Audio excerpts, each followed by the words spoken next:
What's up, everybody? My name is Jacob Hardison, and today let's talk about tuning with shock oil.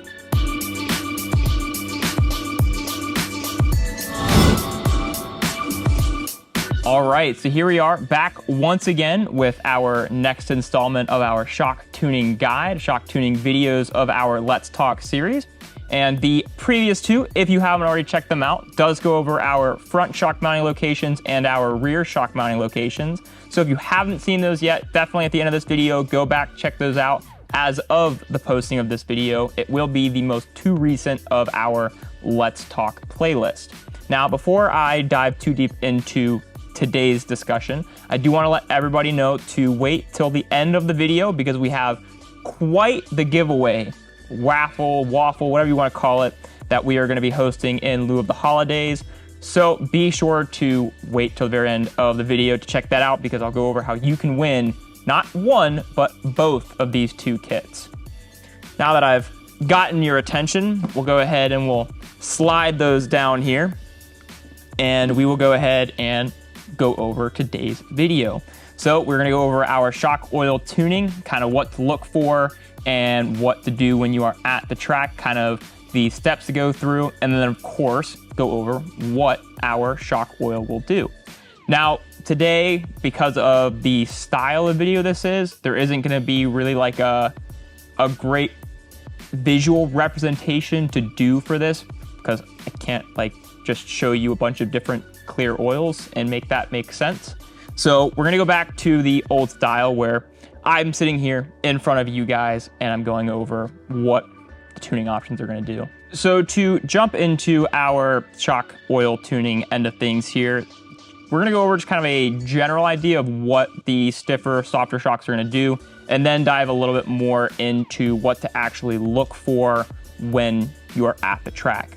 So typically speaking, a softer car is gonna be a little more reactive. It's gonna transfer weight a little bit more compared to a stiffer car. So you're gonna notice that, it's gonna roll some more. It's gonna have a little bit more dive, a little bit more squat.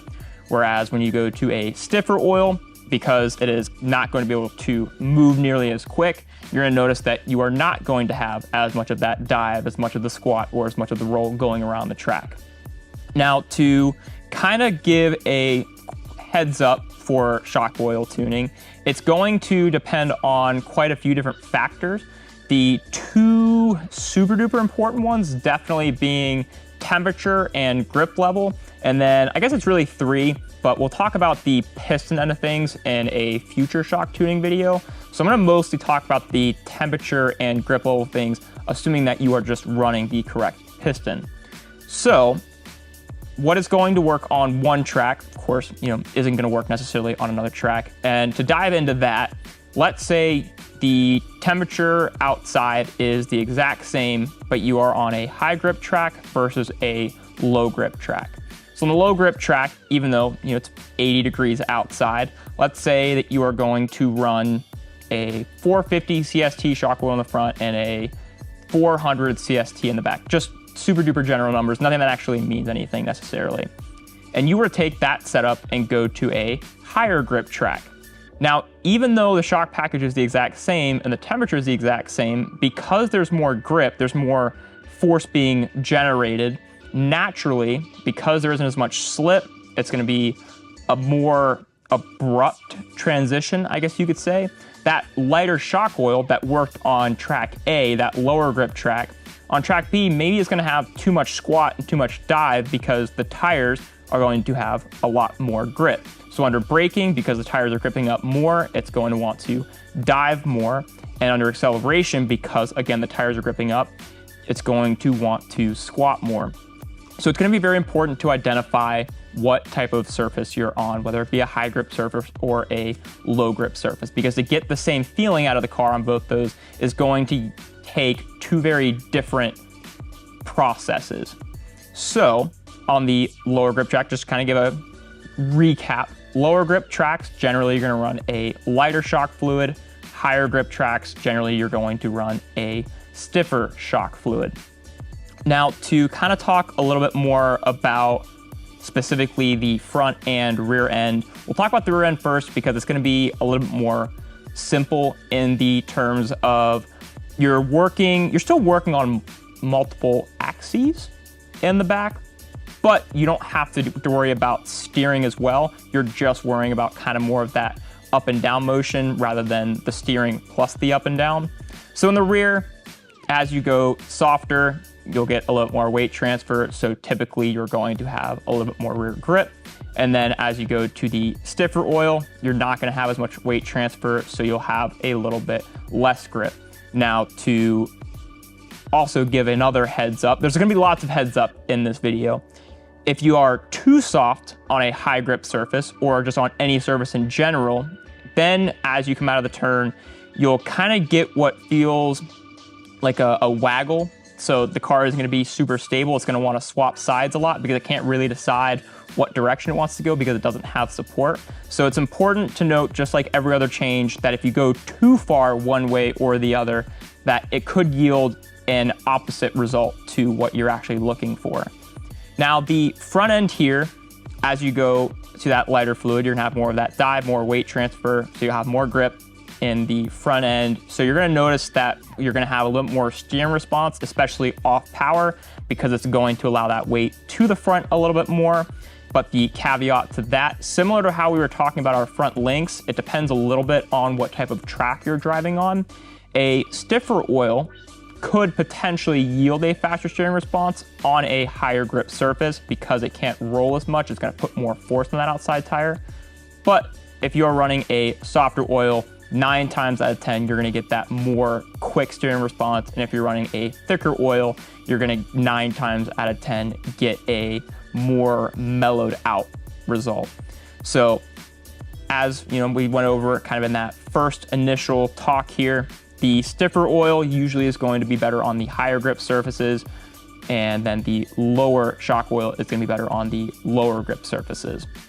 Now, to kind of talk more about a bumpy track versus a smooth track, traditionally on a bumpy track, because you want the shock to work quickly, you want it to be able to absorb those bumps and keep the car up and out, then you will usually use a bit lighter of a fluid. And then on a smoother, more flowy track, that's when you would use that stiffer fluid. But again, if you go too soft or too stiff, depending on the surface that you are on, it could yield, again, the opposite results. Because if you go too stiff on a high grip track, well, then it can't roll at all, and then it gets super traction rolly, and that's where you kind of get that more reactive, quickie feel out of it. It's very specific to that situation. Now, to talk about the temperature end of shock oil, usually what you're going to do is, as it changes 10, 15 degrees outside throughout the day, you'll usually kind of adjust by 50 CST. So an example I'll use for this is DNC for me a few years ago, when we, of course, you do 3 qualifiers in a day. The morning qualifier is, of course, going to be the cooler end of things. Midday will be a little bit warmer. And then the end of the day, when the sun starts to set, again, you're in that cooler end of the day. So going along with that example, in the morning, you would use maybe like, we'll go back to, again, even that very first kind of oil that I was talking about, you'll do a 450, 400, for example. Whereas, maybe midday, sun's out, it's a little bit warmer. And it'll depend how much warmer it gets. But during the day, then you'd go from that 450, 400 to something like 500, 450. But because the temperature outside is becoming warmer, that 500, 450, even though it's stiffer, is going to have a very similar feel at the end of the day. So there's lots of different things to look at with shock oil. And that's why at the very beginning of this series, I went over that shocks can be very confusing and very, very situational, because there isn't one thing that necessarily is going to be true all the way around. It is very dependent on the surface and the style of the track, temperature. There's lots of different variables. Usually speaking though, as you kind of find a area that you like to be in, you probably aren't going to go too far from that, from track to track, unless there is some super duper dramatic difference. But if you're running the same piston, spring package, you're just changing oil, you're gonna do maybe, a 50 to 100 CST change from track to track, unless it's something specialty or, again, super duper, like way super crazy. But usually I'll just find a 150 CST range that I like to stay in, and then just kind of adjust based off of temperature and use that. That way I don't get super duper lost in the sauce as I'm at the track, because it's very easy to get lost in the setup end of things, especially shocks. So take your time, find just a good baseline for your specific track. You know, find somebody that is quick at your local track, chat with them, see kind of what they're running, and use that as your baseline. Car to cars can be different, piston to piston, spring to spring can be different, but it at least gives you a good baseline.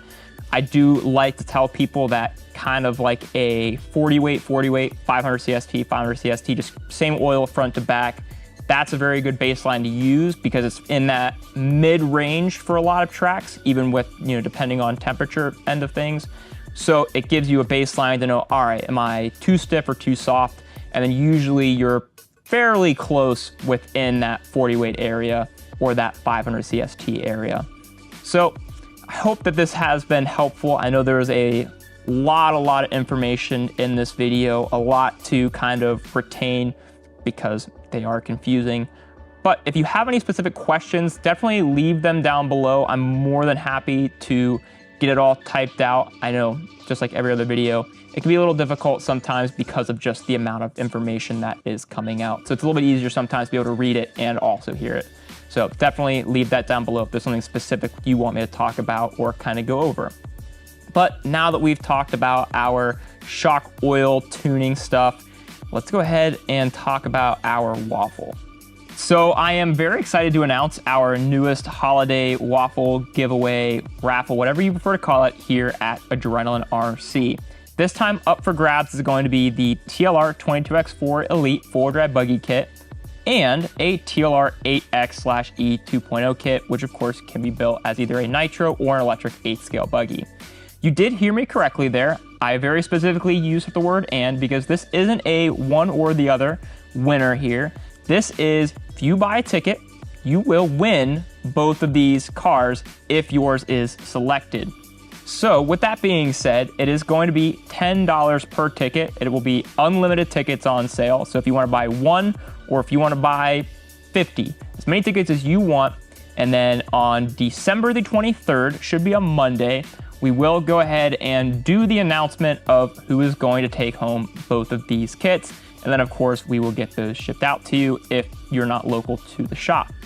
So to give a little rerun there, this is a super duper giveaway. At $10 a ticket, you have the opportunity to win over $1,000 worth of product here.